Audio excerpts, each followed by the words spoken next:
Brilliant. Hello, everybody. Welcome to today's webinar on new support for schools working on sustainability. It's a really exciting year we've got ahead and some brilliant speakers to let you know what's in store and what's coming up. Just for those of you who don't know Let's Go Zero, want to know a bit more, just to quickly give you an introduction. I can move it along. So Let's Go Zero is a campaign for all schools, colleges and nurseries across the UK to sign up to show their intent and ambition to get to zero carbon, to sort of call on the government for support to help them to do this. Let's Go Zero is led by Ashton Climate Solutions, but we're backed by a coalition of amazing organisations who all work in schools and with schools, supporting them to become more sustainable and get to zero carbon. And we also support the Department for Education in taking these steps. So today, as I mentioned, we've got some brilliant speakers for you. The first is Alex Green from Let's Go Zero. Then we have Adam Flint from Eco Schools and Laura Sol from the Natural History Museum. They'll each have sort of time to present on what's coming up in their organisations, and then we will have opportunities to ask questions. So please do, drop your questions in the Q&A box or into the chat as well. So without further ado, I will introduce you to Alex Green, our schools lead at Let's Go Zero. Hi there, everyone, and thank you very much, Suzanne. Lovely to be on this webinar and to be joining Laura and Adam, who are going to tell you about their really exciting work that they're doing both in Natural History Museum and at Eco Schools. So before we pass over to them, I'll just share a little bit of exciting news that we've got from Let's Go Zero and some of the work that we've been doing to support schools across the UK and specifically England with our new project. So we're really fortunate that we are pairing with a new partner, and we'll be releasing and launching our new climate advisors network starting in about September. So things are still very much in the planning stage, so that's why some of the dates and some of the details I'll give you will be a little bit vague, but I want to be sharing it with schools as soon as we can, so you can start thinking about how you can use the new programme and become involved in it.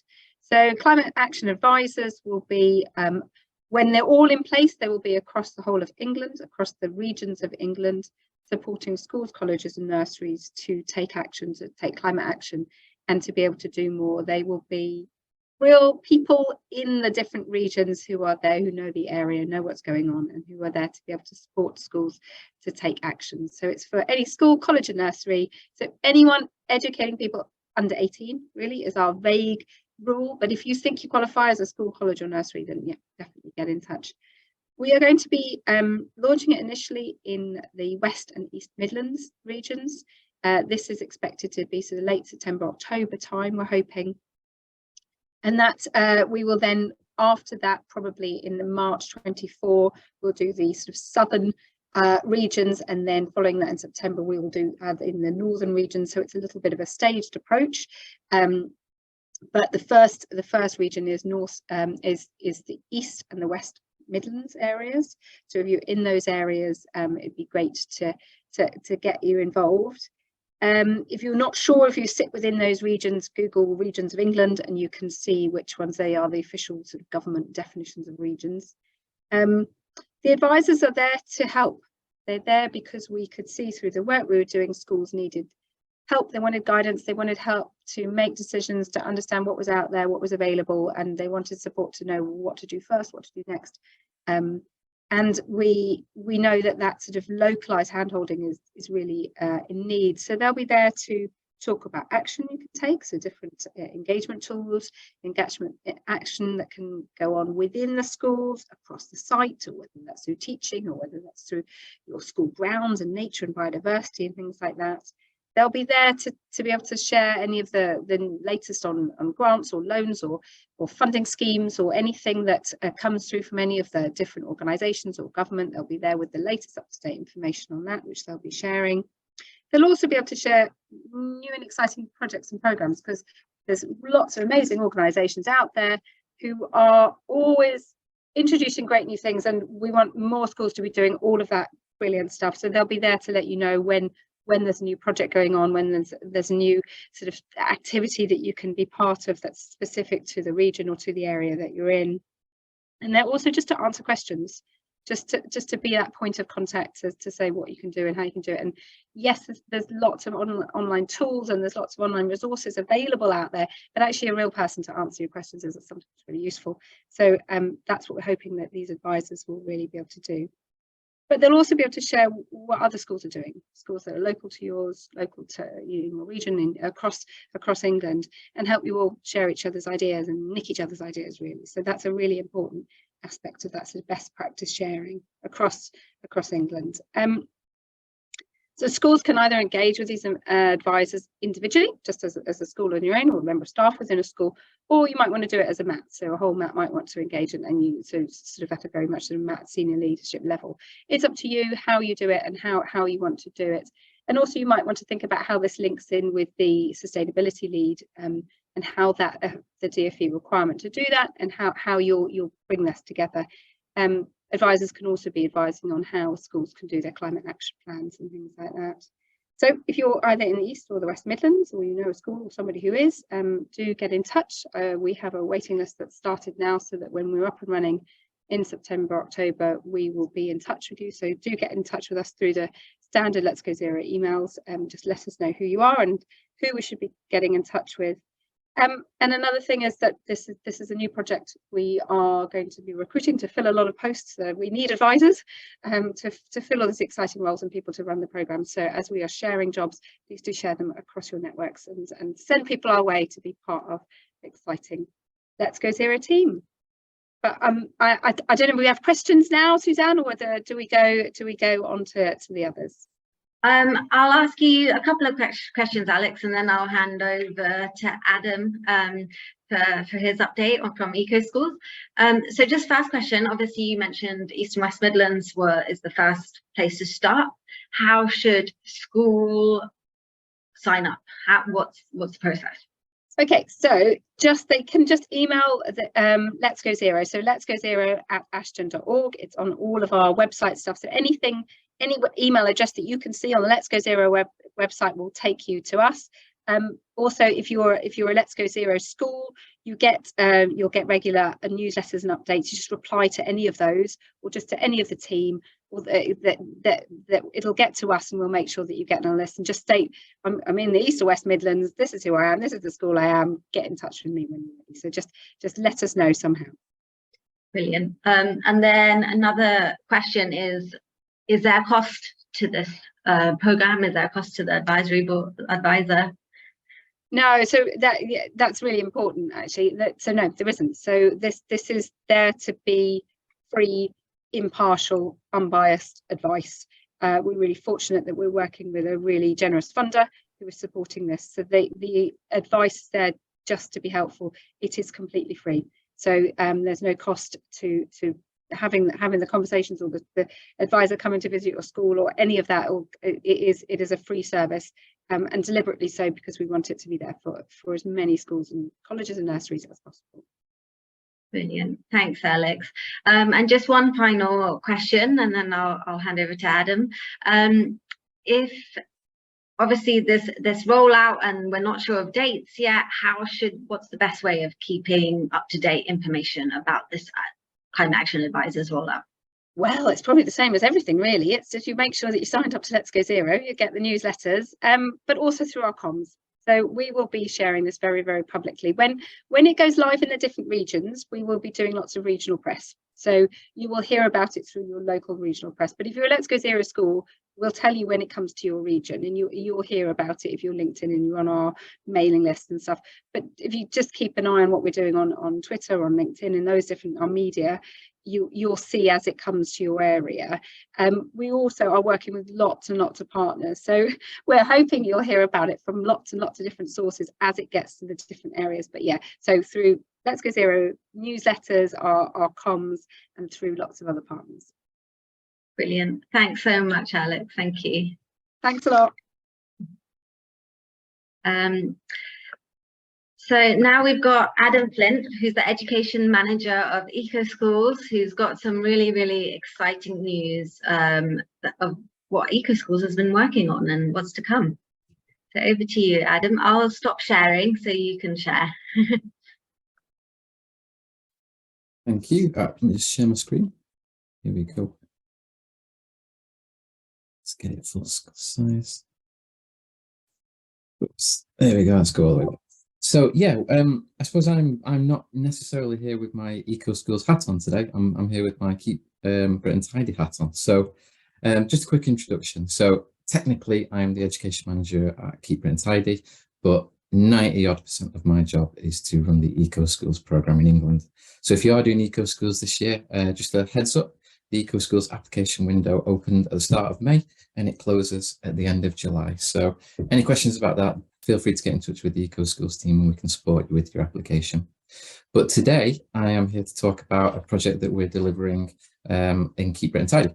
So what we are doing is producing a schools carbon footprint calculator that we are tentatively calling Count Your Carbon. So what is Count Your Carbon? So it's going to be a calculator that you can log into as a school, and it's going to map across all 3 emission scopes, moving beyond fuel and energy, including areas such as supply chains and food and waste and uniform and all of those areas that make up your day-to-day carbon footprint. So it's going to be hosted on a separate website, and it's not just going to be exclusive to Eco Schools or to Let's Go Zero schools. It's going to be open to all UK schools for free. So this is such an important thing for our sector that it has to be free.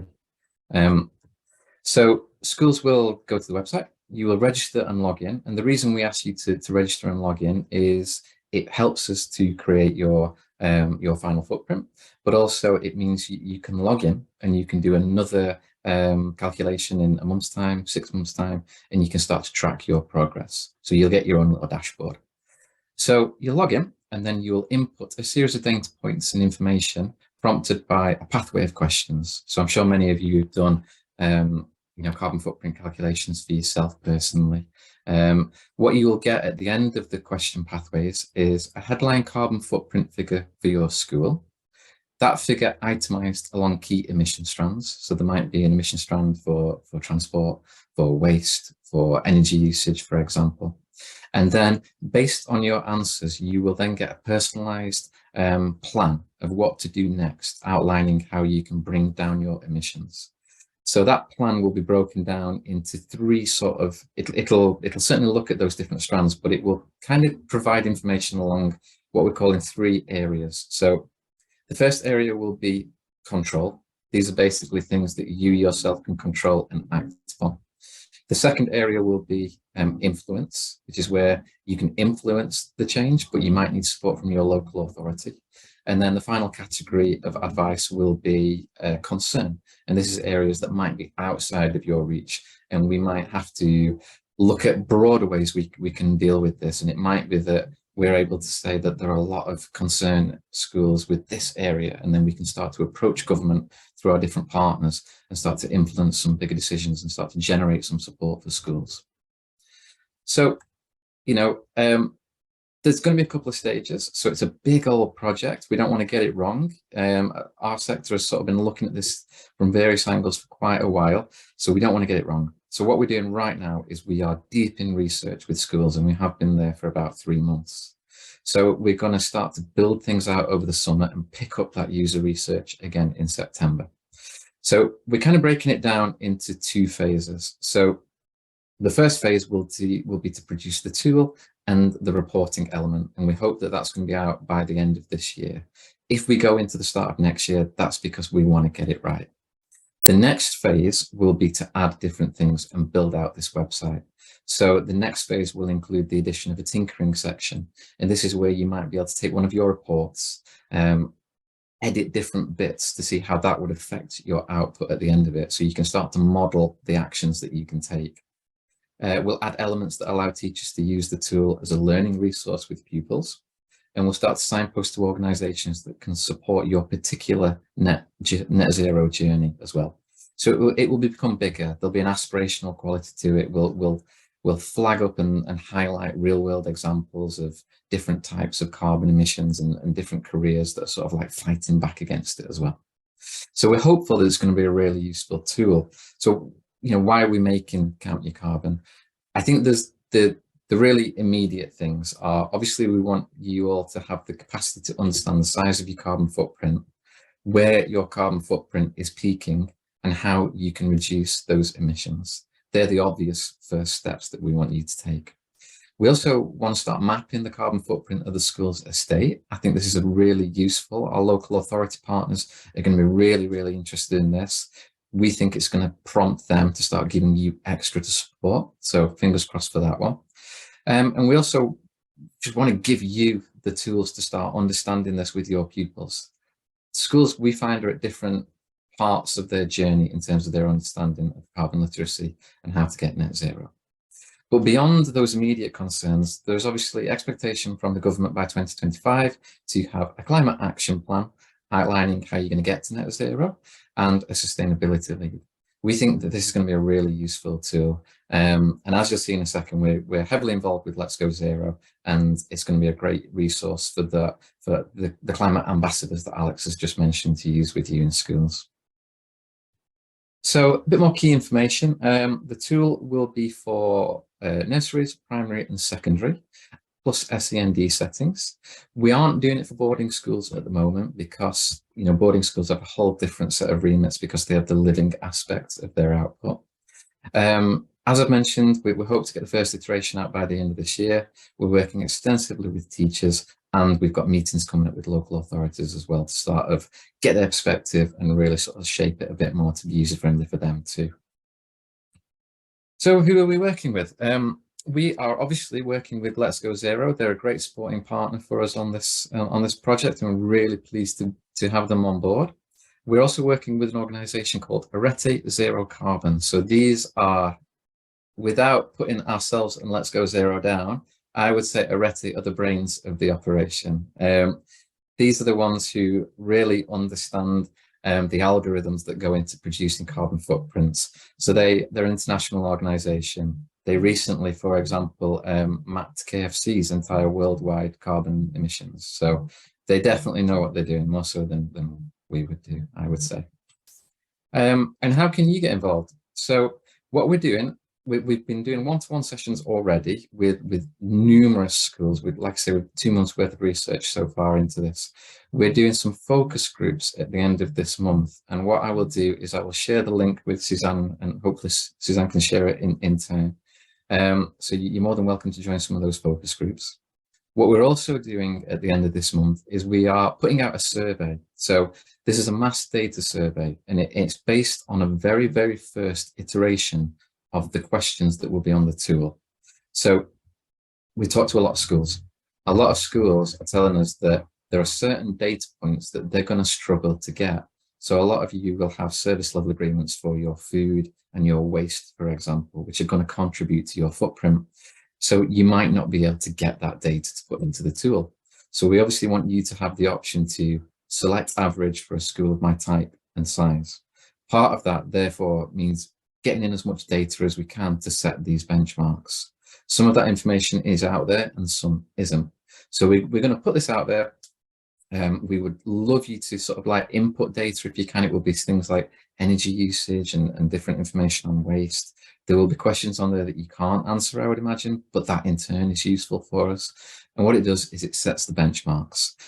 So again, Let's Go Zero will be sharing that through their networks. If you're an eco school, we'll be sharing it through our newsletters as well. Hopefully we'll get some really good feedback on that. If you're an SEND setting or a college, we'd like to speak to you one-to-one.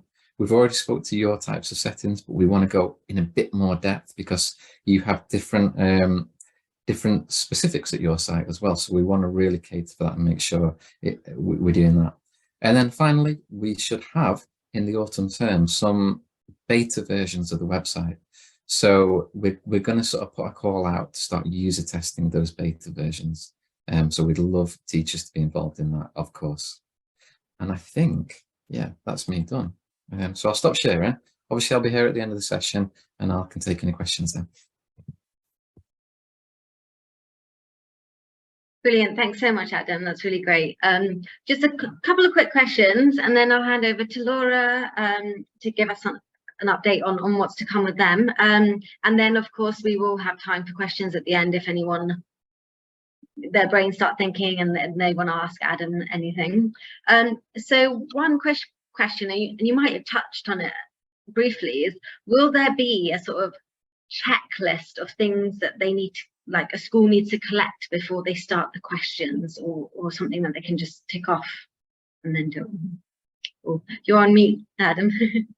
Sorry. Yeah, there will be. So I think one of the first, this will all come out in the user testing, I'm sure, but one of the first things that I think you will see before you start the question pathway is what you need to gather. And I think what we're also going to do is we will outline the team that will complete this together. And I think it is a team, you know, so it's going to probably be your eco lead in your school, a group of pupils will get involved, and then it would be the business manager and the site manager. And I think across that team, you'll be able to gather your information and fill this form in, because it's going to be that team that starts to bring the emissions down afterwards as well. Yeah, no, definitely. And then you mentioned how schools could get involved and completing the survey and sort of inputting their data. But what if a local authority, how can they get in touch and ask you questions or get involved with this? Yeah, we're going to do some local authority focus groups at the end of this month and the start of July as well. So they can, I'll put my email address in the chat as well. So they can certainly follow up with me. And if they don't catch that, they can follow up to the general Eco Schools inbox and register their interest, and we'll follow up there. Okay, brilliant. Thank you, Adam. And also anything that Alex and Adam or Laura mentioned today, we'll put all the useful links underneath the video recording as well, so people have quick access to that. Thank you so much, Adam. So I would quickly like to introduce you all to Laura, who is the Senior Programme and Partnerships Manager at the Natural History Museum. They've got some really interesting and exciting things that are kicking off this year that we would love all schools to get involved with, really. So Laura, I know you've got some slides to share, so I'll stop sharing and hand over to you. Thank you. Okay.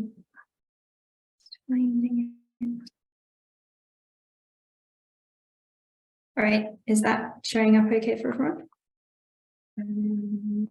Yes, I think so. We can see the whole, all the slides on the left-hand side at the moment. Okay. Is that better? Yeah, there we go. Perfect. Great. Okay, sorry about that. Hi, yeah, so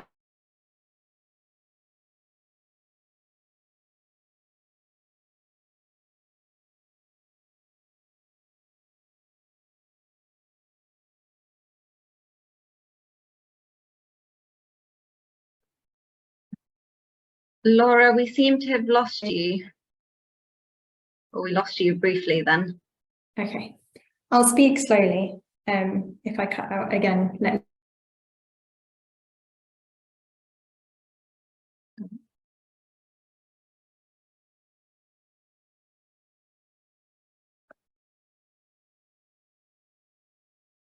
We've lost you again, Laura, sorry.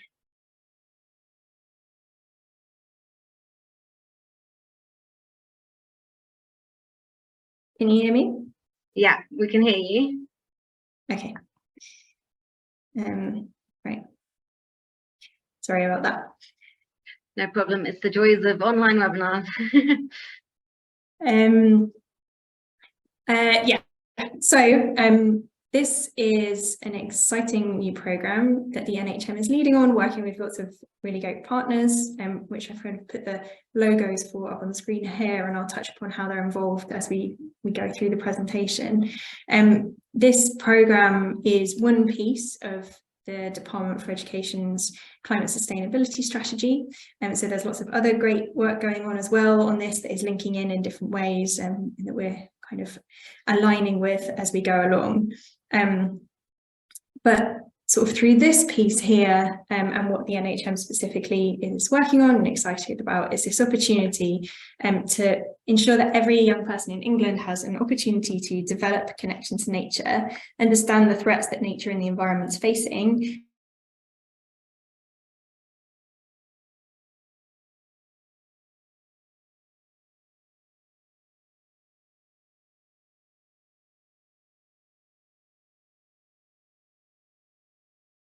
kind of articulated here. So there is this piece about biodiversity again across the educational estate, and obviously that's very related to the work that NHM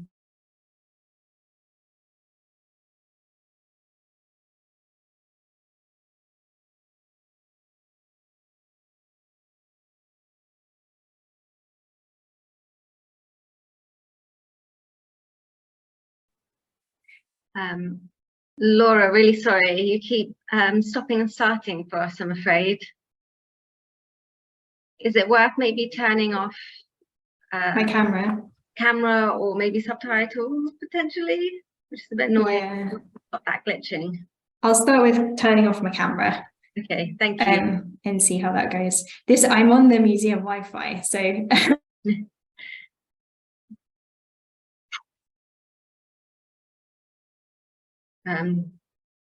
sorry everyone, slight technical issues when you have to deal with Wi-Fi.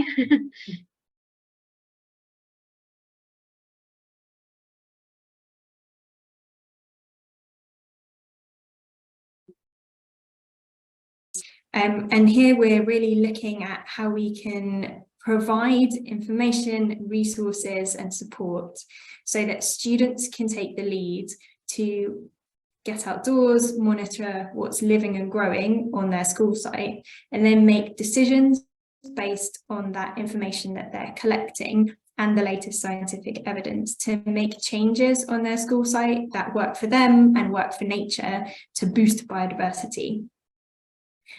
So this is really connecting all of these educational establishments across the country into a network of spaces so that they are able to see how they're working together, coming together, connecting to help boost biodiversity and support nature across the school estate.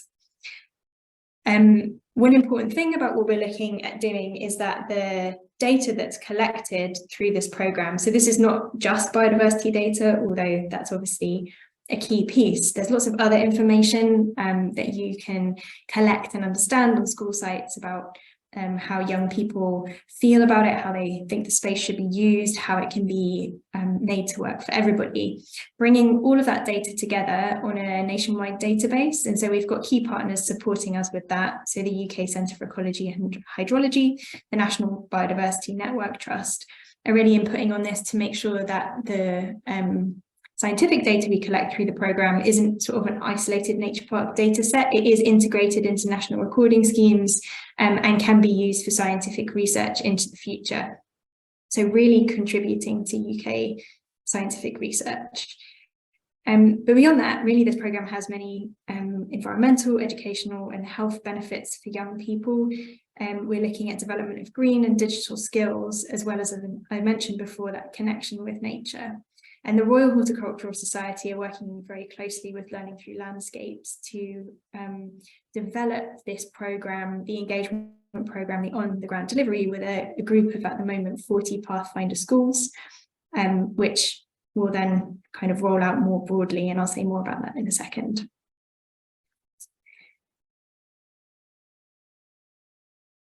So broadly speaking, this kind of nature park component, as I mentioned, it's important that young people are supported to connect with the space that they go to every day, to understand what it means to them, how they feel in it, what biodiversity is present there, what the habitats are. So it's about connecting with the space and feeling like they're part of a team coming together to support it, mapping their space, taking action to make changes, and then understanding the impact those changes have made, so monitoring them over time.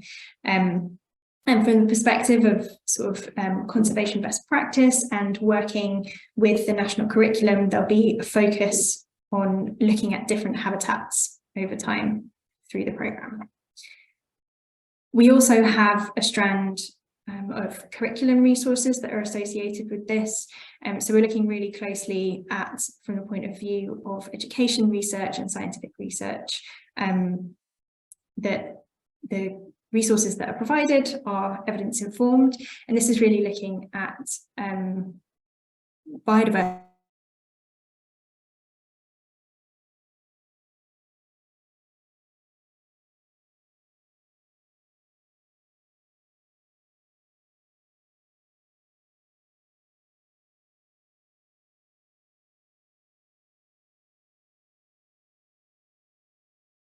partners to develop these resources, and we're looking at how we can quality assure and bring in resources from lots of providers, because there are already lots of excellent organisations working in this space, and resources that we know that teachers and schools really like using, that work really well for them. So for us, this is about bringing those together to support clear pathways to business as usual for this teaching, in terms of climate and biodiversity. So just to say then, all of this will be available via an online hub that any educational establishment can register with. There's the opportunity for connecting with other schools and organisations in the local area. All of the resources will be available, all of the support to participate in Nature Park and understand how it fits within schedules throughout the year, free digital tools, opportunities to participate in community science programs, which really is what the core of the Nature Park is, but there's sort of likewise a lot of real opportunity there that we can kind of connect with through this program, support for teachers and opportunities to track progress. And Esri UK, who develop ArcGIS software, are working to develop the kind of dashboard and the apps and the tools that can be used for all of this information to be collected. So we're really looking at how technology can support engagement with nature rather than sort of being a separate thing from it. How can that facilitate learning? Finally, I'll just mention the Climate Action Awards. So the Royal Society are leading on this part of the programme, and this will be at a whole school level. So it's really looking to recognise and celebrate the really great work that lots of schools are doing, and then provide a framework for educational establishments, whatever stage they're at in their journey of engaging with these ideas, to take the next step, and really recognise those schools or nurseries or colleges that are making a positive difference and supporting their students to develop skills and engage with these ideas. There's lots of other things that are kind of going on in association with the programme, and it will sort of expand and build over time. We're doing everything in co-design and consultation with educators, children and young people. There is a grant scheme associated with the programme to support schools that are in particularly nature deprived areas, and information about that was released in May. We're linking with lots of other learning providers. We're looking at support for school staff, and you'd have seen earlier that we mentioned Manchester Metropolitan University, and we're working with them to look at how we can connect universities and schools together to support participation in the programme. So we will be going live with the programme in autumn this year, and as I said, we're working with our path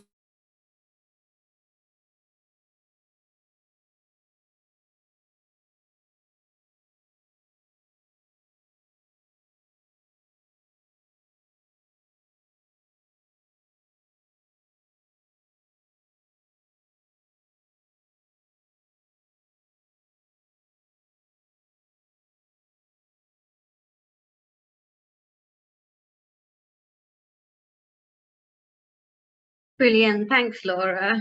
I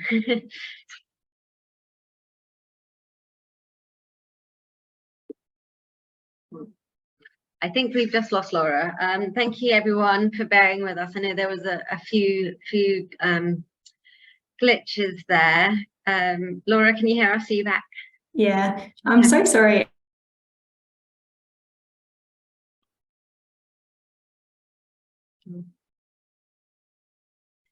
No problem at all, Laura. It's the joys of technology, and I think we've all learn how to just be patient a bit. But thank you for presenting. We just had a few questions, if you're still there and you can hear us. Yeah, brilliant. I was just hoping, because it glitched a bit right at the start, so could you just clarify what the nature park is, and then who your partners are with that? Yes. So the Nature Park and Climate Action Awards as a programme is a programme of tools and resources, on the ground delivery support, and connections to help schools and young people understand their school sites and improve it for nature and for themselves. So it's about collecting information to make evidence-based decisions, and really the kind of overall mission is about helping young people connect with nature, understand the threats that it's facing, and feel able to do something about those issues themselves and by working with others. Yeah, would you like me to go over the kind of key partners? Yeah, just briefly, because I know you mentioned RHS and learning through landscapes. Yeah. So the Royal Horticultural Society and Learning Through Landscapes are leading on kind of the work and the on the ground delivery. So really directly working with schools at the moment, co-designing the nature park process with young people. The Royal Society are leading on the Climate Action Awards. We're working with the Royal Geographical Society as well, who are supporting with support for teachers and young people for understanding geospatial mapping and links to geography. The UK Centre for Ecology and Hydrology and the National Biodiversity Network Trust are supporting with making sure that the scientific data is able to be used for research now and into the future. And we're working with Manchester Metropolitan University as well to look at how universities can link up with schools and support the programme. But there are lots of other people that we're sort of pulling in, consulting, and particularly through the Climate Action Awards and the resources that we're providing, there will be links to all of the great work that's already been done in this area. No, brilliant, Laura. Thank you so much. And it's brilliant to hear how many organisations you are working with and collaborating with. Something at Let's Go Zero we always say is not one person can, solve all the problems of the climate crisis and biodiversity crisis. We have to work together, and asking for help is a good thing. We have experts in different fields and different areas that can support us in taking action. Just quickly about your curriculum resources and the hub. So one question that's come in is, will local authorities be able to access this hub and upload information on the schools or access data for the schools at all? I think that's something that we'll be working through. Schools will be able to kind of directly register and have their own account, and the ways in which the data are shared, or they can kind of partner with other organisations. I think we are having conversations with local authorities among many others to work out how we can sort of support and the local connections that already exist in that way. So to be determined. Brilliant. And then in terms of the curriculum resources itself, will there be resources for both primary and secondary schools to use? Will it be sort of across loads of different subjects, not just linked to science and geography, but maybe how art can have art and graphic design can have a play on it as well? Yes, so there will be resources for that educators can use with every age and across any subject. Not immediately from the first instance when we go live, sort of likewise, as Adam was saying, this this will take development, and we're going to bring in more and more opportunities over time and work with young people and experts in different areas to do that. But yes, eventually it will bring in the whole curriculum and all ages. No, brilliant. Thank you, Laura. And I'm just gonna, I have a few questions for Adam as well that have come in, but we were also wondering about the grants that you mentioned. How can people access more information about it, or register and apply for these grants? Yeah, so I will share the link to the information page for Natural History Museum, where you can register for updates about the park, and grant eligible schools will be contacted as well, and there'll be kind of the whole sort of process will be shared with them. Brilliant. Thank you, Laura. Thanks so much. And I've just seen another quick question that's come in that said, is the launch of this following the same regions as Let's Go Zero, or is it going to be released nationally at the same time? So Laura, that's a great question. So at Let's Go Zero, we're just restricted by our funders to be only focused on England regions at the moment. But Laura, so correct me if I'm wrong, the Education Nature Park and Climate Awards is UK wide. So we are likewise England when we launch, associated with the Department for Education. And my understanding is that some of the other nations are looking at similar ideas. So yeah, maybe in the future. But yeah, we from launch, any school in England will be able to connect to the online hub. Brilliant, thank you. Thanks, Laura. Adam, just a quick couple of questions, and please do, everyone, feel free to keep asking questions and dropping them in the chat. And if I haven't clarified or answered something, please do just sort of ask the question again. Adam, I had one question about the data points that you're collecting on schools to get that sort of average school for X size. Roughly how much time do you think will be needed to, oh no, wait, I've misread that question, sorry. I think this is about calculating one school's carbon footprint. Roughly how much time do you think will be needed to collect the data points needed for the calculations? So what should a school put aside? It's a good question. At the moment, I wouldn't be able to answer that. Obviously, we what are we on now? June.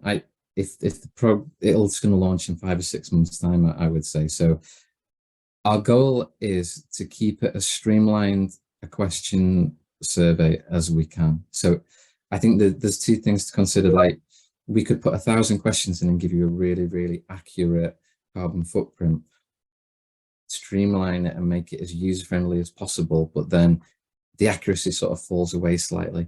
And part of what we're doing right now is working with teachers to find that sort of sweet spot between the middle. So something that's realistic for you to actually be able to fill in, but gives you a decent idea of what your carbon footprint is. I mean, I wouldn't want to put a number on it because teachers will tell us what that number is. Yeah, no, of course, that makes absolute sense. No, brilliant. And then I suppose when you start looking at the data and seeing, you know, certain specific areas, say if it's energy or travel or food or whatever, you can then see what the biggest carbon impact areas are. So would that help a school decide what they should act on first, or where then, you know, where hopefully the least amount of effort will be to reduce the carbon quickly? Is that what you're sort of hoping to demonstrate? Yeah, absolutely. So you're going to get essentially a personalized climate action plan after you filled in all the questions. So it will tell you where your big ticket areas are, but it's also going to tell you what you can do along those 3 areas that I mentioned. So like control, influence, and concern. So, you know, I suppose if you see something as a big ticket area and it's something that is within your control, you're going to go for that first, aren't you? And that would be like number one in terms of our guidance about what you do. So as an example, for example, like going on an international trip 3 times a year with 25 pupils, I think is going to have a big carbon footprint. And that, for example, is within your influence of control to decide you're not going to do that, and it will bring it down. That's one example. There's going to be like plenty, but yeah, essentially, yeah, that's kind of what we're going to do. No, brilliant, thanks Adam. And then a quick question that's come in is, will the carbon calculator, is it going to be available in Northern Ireland for Northern Irish schools, or is it only through the Eco Schools programme in Northern Ireland, or is it? No, so I manage Eco Schools in England, but our tool will be for all UK schools. Brilliant. Yeah, thanks Adam, thanks for confirming. And I've just seen an email come in for a message come in for Let's Go Zero about the climate action advisors. So they are independently paid roles. We've had a brilliant funder that's come through, so they will be completely paid, independent, separate from the Department of Education government proposal for the network of voluntary advisors. But we are working really closely with the Department of Education so that the voluntary advisors and our climate action advisors, they will support each other and be able to sort of help schools as much as possible by working collaboratively. I'm just having a quick look to see any more questions. Oh, Laura, there's one question for you that's come in, which is, what ages can take part in the Climate Action Awards? So it's for schools, so it recognises the sort of the level or engagement of the whole school and how they're supporting their students to take part. Sorry, I shouldn't have said schools. It is for any age, but it comes through the whole school. So would that be early years up to age 18, sort of? Yes, exactly. Brilliant. Yeah, thank you. Yeah, Let's Go Zero, whenever we say schools, we mean colleges and nurseries as well. We just sort of encompass it all with schools. Just seeing if any more questions have come through. Sorry, I'm just having a quick read.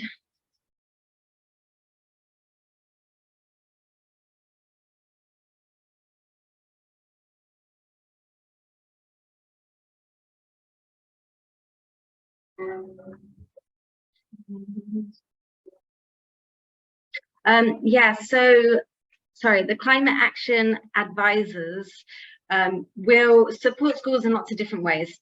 Some schools are, you know, miles ahead, doing everything, steamrolling the road to zero carbon, and other schools, you know, they only just started their journey, and that's absolutely fine.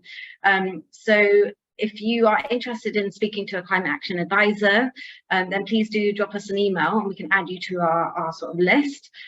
They help schools in a sort of step way. So in their region, they will contact every single school. They will give them updates on funding and grants and all the different resources and tools that are out there. And for some schools, that will be great. Other schools will need a bit more support, so they can come and do site visits. They can support schools on writing funding applications or grants, or, you know, figuring out what system or tool is the best fit for their school and their journey. So it really goes from very light touch, just signposting, to really supporting and going into the school and or academy trust if it's a group of trusts, and really helping in that way as well. And Adam, one question for you is, would the carbon footprinting tool be on a per school process, or would a multi-academy trust be able to streamline this in any way?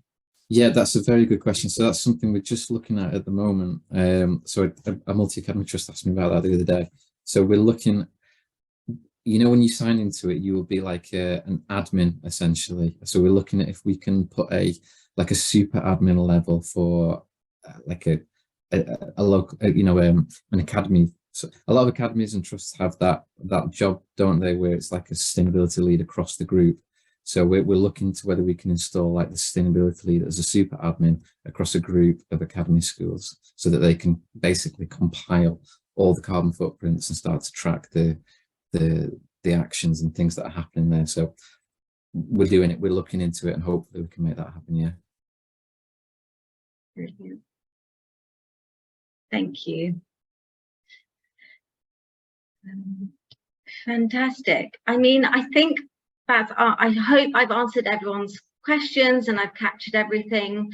If you do have any more questions or anything comes to mind, then please do drop Let's Go Zero an email, and we can, you know, send the questions on to Adam and Laura to then answer on our behalf. Just to share the screen quickly with you so you can see our email address. And also, of course, you can follow us on Twitter for any updates. And, you know, for the latest news on the climate action advisors, but then we also do share the Natural History Museum's news and Eco Schools and Keep Gardens Tidy news, so you'll, you know, get updated through our website and through our Twitter also. Just to share with you, we've got a couple of upcoming webinars briefly before we finish. One next week on Thursday, all about minimizing waste. We've got WRAP coming to discuss how they support schools with reducing textile waste, plastic waste and food waste. And then we've got some great schools who are talking about what they're doing as well. And then on Tuesday, the 27th of June, we've got a great speaker coming in to talk about embedding sustainability throughout the curriculum. And of course, you know, all these different organizations who are there to support schools and want to, you know, support you on your journey. We signpost them all on our website. So if you go to letsgozero.org/act and click on the different themes that you want help in and support on, they will link to all the different organizations that we work closely with and partner with. So please do go on and have a look at our website. But of course, drop us an email if you have any questions, if you would like any support on a given theme or topic, or just would like to find out more about getting involved with the carbon footprinting tool, or a bit more about the nature park or climate leaders award, then yeah, please do drop us an email. Otherwise, I'd like to say a big thank you to Adam and Laura for coming and updating us on the brilliant plans and support that we've got coming up for schools. Thanks, everyone.